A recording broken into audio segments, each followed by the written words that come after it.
আজকে আমি চিলি পনির বানাবো। আজকে আমাদের নিরামিষ মঙ্গলবার, ওই জন্য দেখো পনিরটা আমি কীভাবে কেটে নিচ্ছি।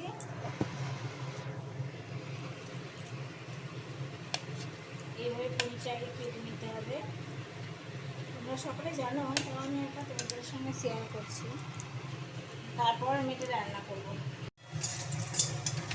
এটা ক্যাপসিকাম, বিনস আছে, আর এখানে ধনা পাতা কুচানো আছে, আর এখানে পনির ভেজে নিয়েছি। তো দেখো চিলি পনির বানাচ্ছি। পনিরটা মোটামুটি হয়ে যাচ্ছে, দেখো খুব সুন্দর কালার এসছে। আমি একটু বাদাম বেটে দিয়েছিলাম এর মধ্যে, আর একটু টমেটো সস দিয়েছিলাম। তো একটু অন্য টেস্টের, একটু অন্য আলাদা একটা টেস্ট আসবে কিন্তু আমার মনে হচ্ছে। আগে আমি অনেকবার ট্রাই করেছি কিন্তু এরকমটা করিনি। তো টাটা গাইস, তোমরা ট্রাই করবে। এটা আমি কিছু নাম জানি না, আমি এরকম বানিয়েছি। কিশমিশ, কাজু সব কিছু একটু একটু করে দিয়েছি, দিয়ে এই পনিরটা করেছি। গ্রেভিটা হয়েছে বেশ ভালো সুন্দর, আর একটু পনির মশলা দিয়েছি। ঠিক আছে, টাটা।